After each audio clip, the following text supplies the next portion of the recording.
2 Kings 5:7b.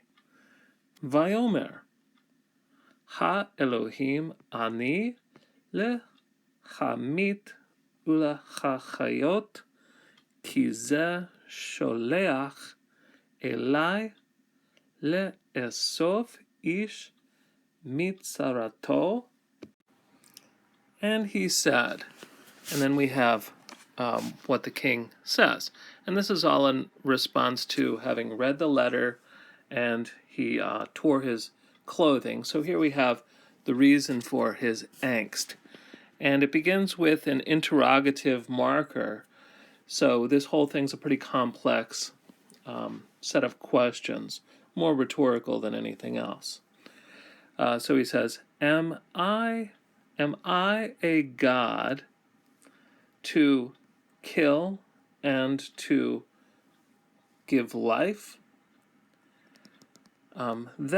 This, and then what's understood here is the king of Aram, that this king is sending, and again, what's understood as a letter, that this king is sending a letter to me to cure a man from his leprosy. So it's an incredulous sort of question that he's asking.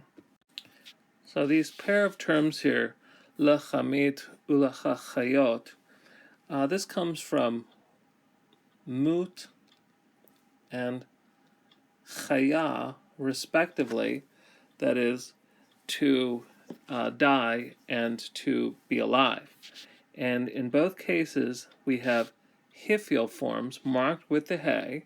So these are both hifil, and both also are, we can see by the la on the front of them, these are both infinitive construct.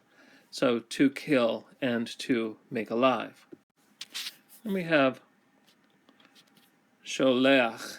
This is from Shin Lamed Chet, and this is a kal participle. The only thing unusual is with the final chet, we have the furtive patach, but pretty conventional stuff. Le'esof, we've seen this verb a couple of times in this context. This is from Aleph, Samek, Pei, and here we have the kal infinitive construct form, and we see this characteristic beginning with these segals and the hatuf segal, because of the nature of the Pei Aleph verb.